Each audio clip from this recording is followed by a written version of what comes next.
A new tradition begins, the inaugural Brickyard 400. NASCAR has raced at Indianapolis since 1994, and with a purse close to that of the Daytona 500, the Brickyard race is one of the biggest on the calendar.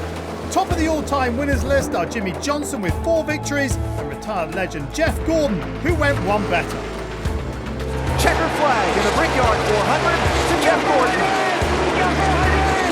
We're going to kiss the bricks, boys.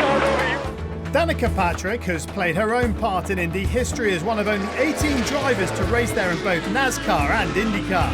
She took part in the fabled Indy 500 7 times, finishing 3rd in 2009, and relishes the opportunity of going back every year in a stock car.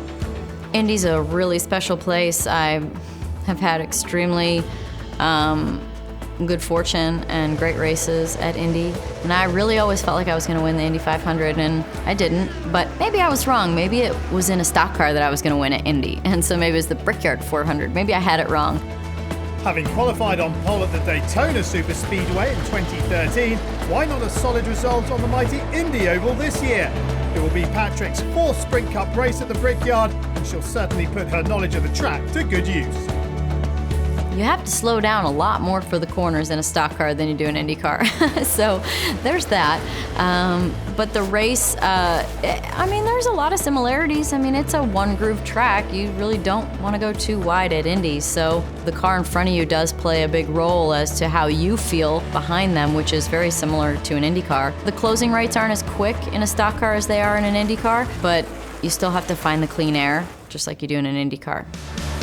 Last year's Brickyard 400 was won by Kyle Busch, the first Joe Gibbs Racing winner since Tony Stewart in 2007.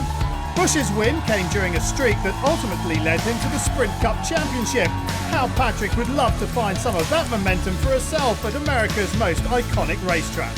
It would be obviously very high up on my list of races that I would love to win, being somewhere that I've been so many times and had so many great memories in IndyCar, and I just love going there.